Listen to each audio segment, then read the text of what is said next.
Are you affected by the bin strikes? And if so, what are you doing with your rubbish?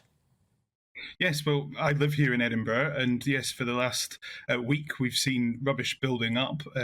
My bins are overflowing here in the flats I live in, but it is heartbreaking to see the capital in such a mess. And residents across the city, who I represent, are not only angry about the situation, they're also now concerned about the public health implications that this potentially will have as well.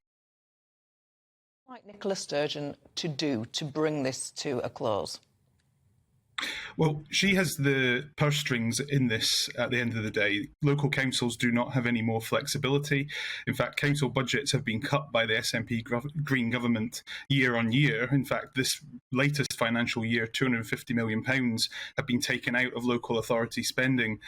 So what we now need to see, I think, is Nicola Sturgeon get round the table with the unions to finally end this. It's quite clear that the agreement which has been reached in England and Wales and Northern Ireland can stop these strikes. So I think what we now need to see is Nicola Sturgeon to show that leadership and get round the tables with the unions and finally end this. You say that because it's not the position, for example, that Grant Shapps, the Transport Secretary, has taken with the rail strikes. He won't meet the unions. Why should Nicola Sturgeon?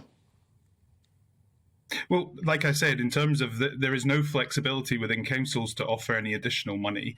The 5% which was offered actually came from the Scottish Government stepping up, saying that they'd found another 140 million, sorry. So it's quite clear that if we are going to have any additional money, the Scottish Government will have to provide that, and we need to see that leadership. Otherwise, this will just carry on.